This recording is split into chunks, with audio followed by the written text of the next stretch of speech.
Hello, കല്യാണ തിരക്കും കാര്യങ്ങളൊക്കെ ആയതുകൊണ്ട് തന്നെ സെൽഫ് കെയർ ഒന്നും ചെയ്യാൻ സമയം കിട്ടുന്നുണ്ടായിരുന്നില്ല കേട്ടോ. അപ്പോൾ ഇന്ന് ഞാൻ വിചാരിച്ചു കുറച്ച് ഹെയർ കെയറും കാര്യങ്ങളൊക്കെ ചെയ്യാമെന്ന്. അങ്ങനെ അതിന് വേണ്ടിയിട്ട് ഒരു ഹെയർ ഓയിൽ റെഡിയാക്കാൻ കേട്ടോ. കറ്റാർവാഴ, തുളസി, കറിവേപ്പില, വെളുത്തുള്ളി, കുറച്ച് ഉലുവയൊക്കെ ഇട്ടിട്ട്. പിന്നെ നമ്മുടെ ഫേസിലേക്ക് ഉണ്ടല്ലോ, ഞാനിപ്പോൾ കുറച്ച് നാളായിട്ട് കോട്ടയ്ക്കലിൻ്റെ ഏലാതി കേര തൈലും അതുപോലെ തന്നെ നാൽപ്പാമരാതി കേര തൈലും യൂസ് ചെയ്യുന്നുണ്ട് കേട്ടോ.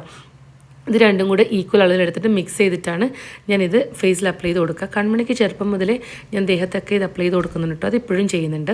അതുപോലെ നമ്മുടെ ഇങ്ക് നട്ട് ഉണ്ടല്ലോ, ഇങ്ക് നട്ടും റോസ് വാട്ടറും മിക്സ് ചെയ്തിട്ട് എൻ്റെ ഡാർക്ക് സർക്കിളിന് അതും കൂടെ അപ്ലൈ ചെയ്ത് കൊടുത്തു. പിന്നെ നമ്മുടെ ഉണ്ടാക്കിയ ഹെയർ ഓയിൽ ഞാൻ നന്നായിട്ട് മസാജ് ചെയ്ത് തലയിൽ പിടിപ്പിച്ചു കേട്ടോ. തലയിൽ മസാജൊക്കെ ചെയ്യുമ്പം എനിക്ക് അച്ഛനെ മിസ് ചെയ്യും. കാരണം നാട്ടിൽ പോയി കഴിഞ്ഞാൽ അച്ഛൻ്റെ ഡ്യൂട്ടിയാണ് എനിക്ക് തലയിൽ മസാജൊക്കെ ചെയ്തിരുന്നത്. അപ്പം അത് എനിക്ക് ഇപ്പോൾ അച്ഛനെ വല്ലാണ്ട് മിസ് ചെയ്യുന്നു. അതൊക്കെ കഴിഞ്ഞ് നല്ല വിശദമായിട്ടൊരു കുളിയൊക്കെ കുളിച്ച് വിളക്കൊക്കെ വെച്ച് പ്രാർത്ഥിച്ചു.